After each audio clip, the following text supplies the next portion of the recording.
How movement shapes the brain. I'm Javi Kaiut, neuroscience researcher, yoga teacher, and today we're going to talk about this amazing topic that is, how can we have movement shaping one of the most intelligent systems that we have, that is our brain. First, most of us, when we think about movement, we think about muscles and strength. We don't think about brain. But in fact, shaping the brain is one of the most important things that our movements do. Coordination, motor control, the ability to just walk and to balance yourselves. Our brain, one of our brain's main function is simply to move. And this is something that we take for granted. The brain itself requires stimulus to keep evolving, to keep developing, to keep aging well.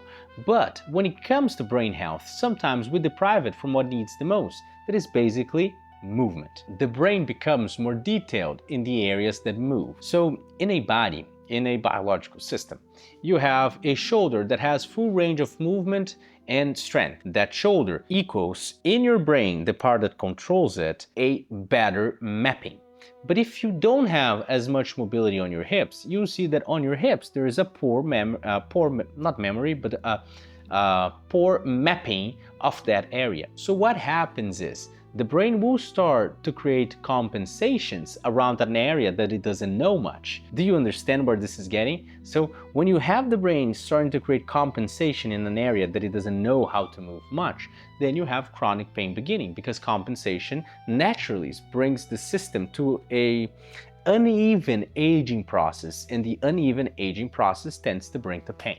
So every new movement is a form of brain training. The brain creates new connections, circuits, and hence new circuits are born, and then you have a brain that learns a new movement and integrates that in its entire mapping of the body. Physical movement helps create a more adaptable brain. It reinforces synapses, it creates and it gives to the nervous system the stimulus it needs to stay alive, to stay thriving, to stay adapting. When we deprive the system from movement, overall what we have is a brain that no longer has one of its main functions, that is just to support this brilliant body that all of us have. So a restricted body creates a restricted brain environment. This is why it's so important for us to understand how joint mobility is a key element in our overall development and aging process, because a body that is able to keep adapting, to keep regaining mobility, to keep engaging with more range of movement